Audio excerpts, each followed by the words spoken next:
Howdy folks, Justin here, Howdy folks, Sandy here. and we are here to answer the questions you guys posted last week to celebrate 2,500 subscribers. Very exciting. Yeah, Sandra's going to read them out loud to me if they're for me, and if they're for her, we got a handful of questions for Sandra. I'll ask those of you. Yeah.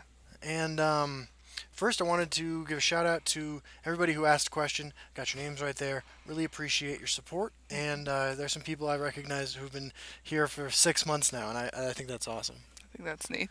Also, just wanted to say, since we made the announcement about the 2,500 subscribers, and we made this video, we've actually gone up to 27 something. So the game is exploding. I think this is the coolest time to be starting playing Legends. I like it. All right, let's get to the questions. Alrighty. Noxious Scythe asked, do you think shouts can be added to the game, and how would you do it if you could? Do I think shouts can be added to the game, and how would I do it? Well, I think shouts are going to be added to the game because several months ago on Reddit there was somebody posted some files from the game, and there were references to what looked like shouts. How I would do it personally, I mean, there are a couple ways to do it, right? Like you could do a sort of like build your own spell type thing where like you cast a spell called Fuzz, right? And it does something, and then you cast a spell called Da, and if you've cast Fuzz already, then you also get this additional effect. And yeah, you could do that with those. I guess Fuzz Ro Da, I screwed that up already. So I think that's one cool way to do it.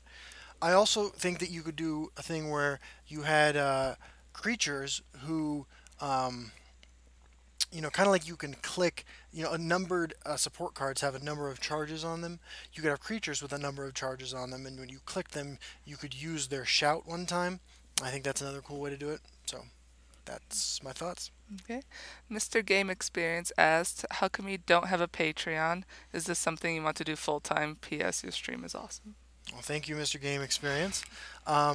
This is not something I want to do full time. I mean, like, I would not say no if somehow I started making enough money Yeah. to do this full time. But I don't. I mean, like, I'm gonna keep it 100. The channel doesn't make any money. No, I mean, like, you would have to have a lot more subscribers than we have in order to make money doing this.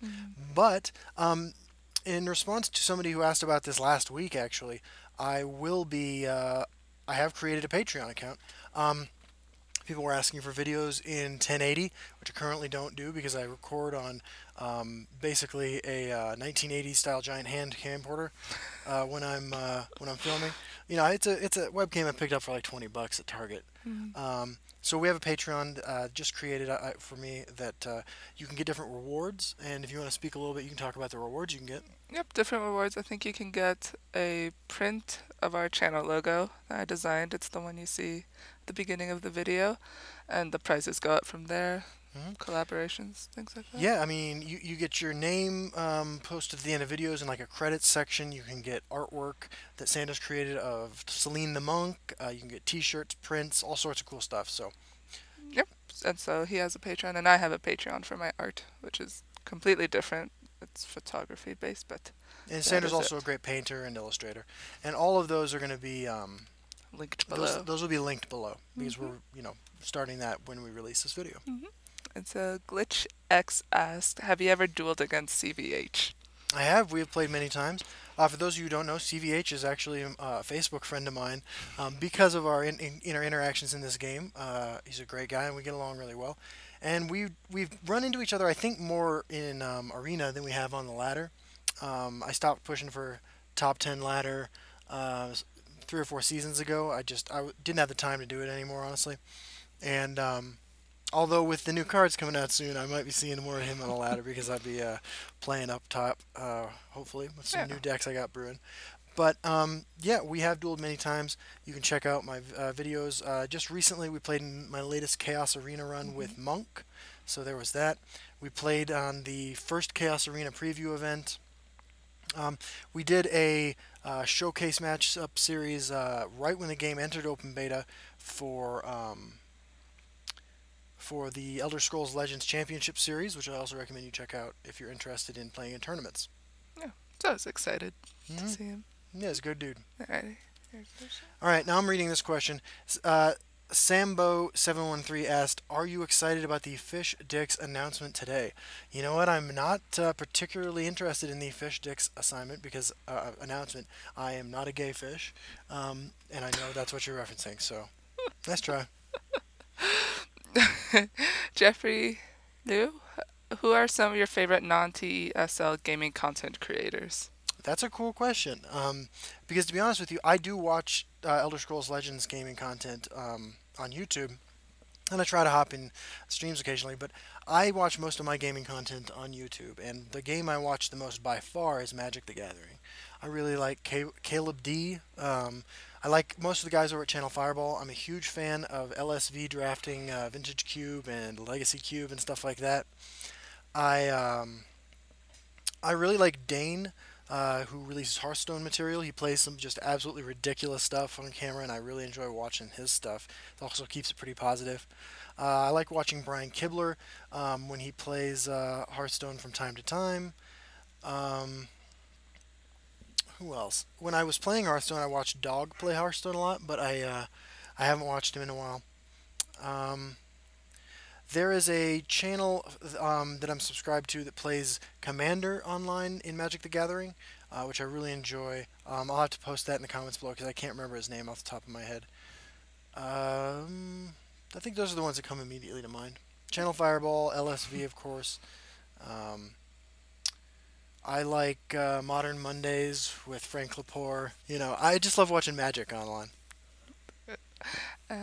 Rockin' Piano 77. Sandra, why won't you learn how to play TESL? Hey, I'm supposed to ask the questions to you. Hold on, I got this. Rock Piano 77 says, Sandra, why won't you learn how to play Elder Scrolls Legends?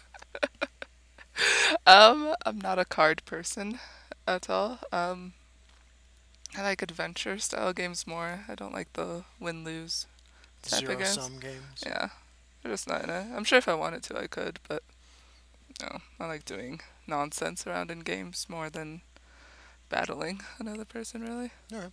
that's usually it. More of the Sims and the role playing I like games. Sims. I'm horrible at Sims.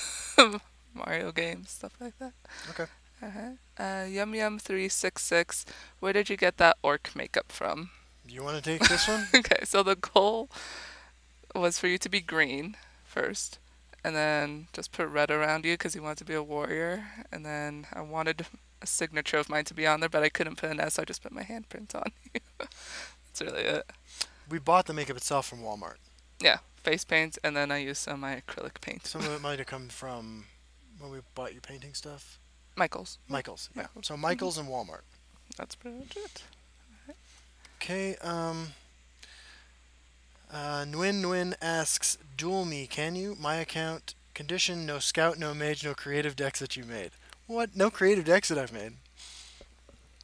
First of all, I'll toot my own horn here for a second. The creative, like, today's creative deck of mine can take over the ladder. It's happened a couple times. But no scout, no mage, no creative decks. I don't know. My favorite part of the game is the creativity that goes into deck building.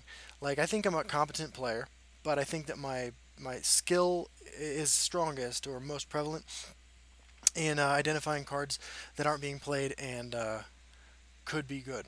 So, I don't know. Can I duel you? We'll see. We'll see. Yeah, I don't know. Um, I I have a lot of people on my friends list, and I have trouble keeping up with everything. And the more people I have on my friends list, the more people talk to me while I'm recording. And because I don't record, because I don't stream live, I record while I'm doing my thing. It's less acceptable for me to respond to people who message me in game while I'm recording. As such, I feel like an asshole and like I'm ignoring people who message me while I'm recording. Hopefully, they watch the video and see that I wasn't ignoring them. But that's where I'm at right now with the friends list. So. But if I was going to duel somebody and I wasn't allowed to bring Scout, Mage, or anything creative, I would bring Item Sorcerer. So, No. tells you what I think about that. Question. RM Clean 1 2 3 4 5 6. If you had the power, how would you balance Supreme Atromancer? Supreme Matromancer. Yeah, Yeah. how would I balance Supreme Matromancer? Got a couple ideas. I'm not opposed to the idea of making it legendary. I know that's not. It's sort of a cheat balance, right? Like, but I think in Elder Scrolls Legends sometimes it works, right? Like Marak is not game breaking, uh, although it's incredibly powerful, especially in control and control matchups. But I think as a unique legendary, you know going into a match against a willpower control deck that um, you will be facing against a Marak at some point. That said, um, I am hesitant to kill the Merrick combo decks that run Supreme Matromancer. I know that's not fun. Um, but I also am sort of leery of anything in a game where you can't play cards on your opponent's turn, barring Prophecy. Any kind of like a combo deck you can't interact with, right? So that kind of scares me as well. How would I balance it? So I don't actually think making it legendary is the correct answer. Um, I think that if you wanted to keep the card at its power level, you would do like Charmer suggested and make it trigger only on Atronox entering the play. I think that's definitely something you could do. The flip side, though, is that again you're killing the combo deck. I think a reasonable change might be to lower Flame Atronox toughness to 2 and make it do 1 damage when a creature is summoned. So you could go off the next turn and you'd be easier to answer. But it's just that it would lower the potential for the 1 turn kill. I don't know. Alternatively, like there are metas like for a long time, Supreme Atromancer wasn't good, because the meta was not conducive to playing a deck that relied on Supreme Atromancer to win. So the meta it's not so overpowering of a card that the meta can't change into a direction where you're going to be able to beat Supreme Atromancer or not even face it at all. So those are my thoughts. TVP9 asks, will you come back into Team Prophecy now that me and I'm Delude are back? I want to see you back being the 3rd best player in the Elder Scrolls Legends after me, of course, and of course I'm Delude, being 2nd best and already top 4 in the last tournament. Gotta get you back into shape for future tournament mode, Justin. Winky face. Winky, Heart. winky face heart. Well, howdy TVP9. For those of you who don't know, TVP9 were the final 2 in the first Elder Scrolls Legends tournament. And it's true. I've definitely, I start being as competitive of a player or reaching as high of a rank as I used to around the same time I started to run out of ideas for decks with the cards that currently existed. My enthusiasm for the game has been totally rocketed up with the previews for the Elder Scrolls first expansion pack, Fall of the Dark Brotherhood.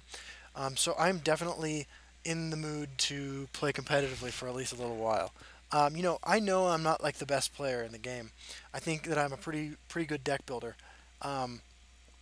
But I really love playing the game, and I think sometimes that makes up for relative lack of skill that I have. So we'll see what happens. I'm glad that you're back playing. I'm glad Delude is back playing. You guys are great, and I look forward to seeing both of you and myself in some tournaments here coming soon. All right. Evan Everett asks, do you add many people to your friends list, or is there a certain criteria we must meet first? Um, Again, I kind of addressed this already. So not usually. It's not about certain criteria. I just try to keep my friends list limited because it makes it easier for me to record games. That's usually it. If there was an infinity of amount of friends you can add, I'm sure we would. Right. An option to mute. That's basically it. And then the second question, did or do you play Commander in Magic the Gathering, and if so, who's your favorite Commander? Commander's great. Commander and Draft are really the only kinds of Magic I like to play anymore. I played, I did, so I paid my 12, 14, whatever bucks for one Modern Masters 2017 draft online. I ended up winning enough that I got to play 4. Had a great time doing that. I think drafting in general is something I'm pretty good at. It kind of fits in my deck building kind of skill set. Anyway, but as far as commanders go, I love watching people play Commander Magic. I have built a couple Commander decks when I played Magic. I had Celestial Kirin, the white creature that when you summon a spirit destroys all non-land permanents without converted mana cost. I had Bosch Iron Golem, the artifact, because I wanted to play a bunch of artifacts and red cards. I mean, just like kind of with this game sometimes, I just went for the most like bizarre sorts of things I could do. I built a theme deck that was all snakes, even though there's no like snake commander that made it particularly worthwhile, just because I wanted to play Coiling Oracle. The best commander deck I have ever put together is, I mean, it's a mono blue deck that's not fun to play against, really. And the commander for that is Venser. Just because it could be anybody, it doesn't really matter. All right. All right. All right, so next Yes. question is for Sandra. Evan Everett asks, do you do photography or do you take commissions? Uh, so I don't just do photography. That's only been a hobby for the past year or 2 years. More seriously, a year. My main medium is painting and drawing. Do I take commissions? I haven't been offered commissions except from Justin, so but I would like to, collaborate with other people if they wanted to, and depends on what it is. So I think that'd be quite fun. All right. These next three questions were music related. So, Samuel Durica, what's your favorite album? My favorite album is Melancholy and the Infinite Sadness by the Smashing Pumpkins. And mine is The Flowers of Evil by Bucktick. Yeah. Lucky Johnson asked, what kind of music do you each listen to, and also opinions on Weezer? What do I listen to? A lot of 90s music. Mm. Um, a lot of alternative music, especially from the 90s. I'm not a huge fan of modern alternative music. Mm. Um, what my opinions on Weezer? Pinkerton was a great album. Beyond that, they sound a little corporate. That's my thoughts. I don't listen to Weezer. Music you've introduced to me, which is 90s alternative, 80s, a little bit of new wave, but that's it. Growing up, I gotta say, unfortunately, I didn't always. I mean, like I listened to a lot more, like, from Pearl Jam to Coldplay to Everclear now than I did when I was actually living in the 90s when I listened mostly to industrial music like Gravity Kills and Stabbing Westward and Nine Inch Nails. So Yeah, I've calmed down when I sobered up. yeah. In high school, I tried to listen to a bunch of bands because I had an iPod and I wanted to fit a bunch of music into Sure. it. But now I just listen to like three bands, and Yeah. that's it. Always liked Third Eye Blind, I should point that out. Saw them with Tonic in 1999. Great show. Sloma asked, what is your favorite kind of music, and what do you think about punk like Sum 41 and The Offspring? Well, my favorite kind of music we kind of talked about, but Hmm. I like The Offspring up until about Americana, which I was kind of 50-50 on. But I think some of my all-time favorite songs are Offspring songs. I think Offspring's great. Um, Sum 41, I think, is dumpster tier music, and I don't like it at all. And I just don't listen to either. Alrighty. All right, Han the HKM asks, what sort of new chapters would you like to see in Legends? Um, the more story mode we get, the better. Because I love the solo content in this game. No matter how frustrated I am about the ladder or whatever's going on, I can always hop into solo arena and have a great time, have some fun doing that. So that is definitely something that I can always do. Um, we're dog sitting right now. So there are some two obnoxious huskies in the house right now.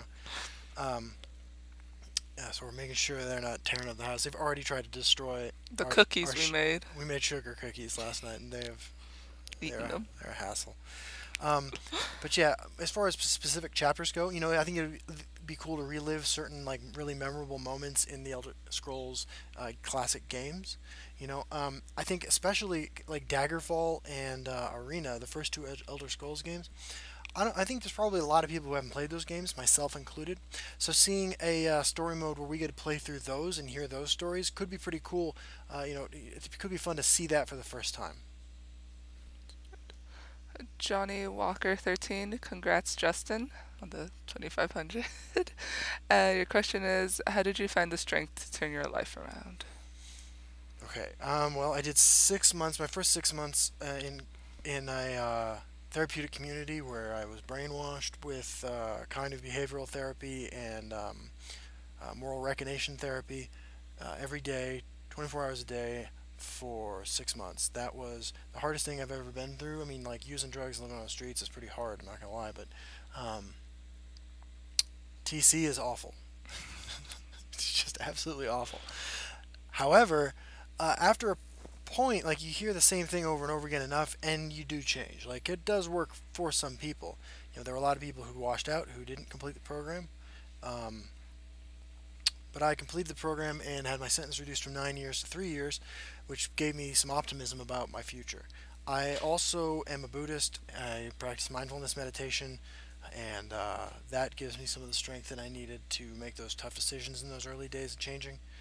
Finally, there was an incident with my.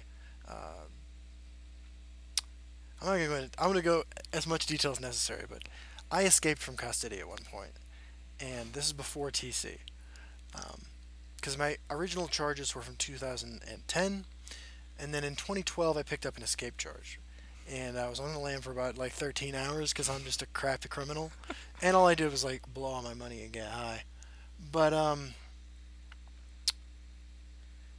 I had a cell phone that I retrieved, and it was on the same plan as my parents, and my mom was able to track me, and I'm sitting in a parking lot shooting up drugs, and my mom pulled up next to me, and I had like a come to Jesus moment, if you know what I'm saying. It's hard to really articulate exactly, but that was the last time I used. I then spent a few years in prison. Wizard school. Yeah, wizard school. That's what we tell my niece. But that was the start. Good. And so that was the last question for this part 1 video. A bunch of more fun questions on part 2, Okay. which will happen soon. Awesome. See you guys in a minute.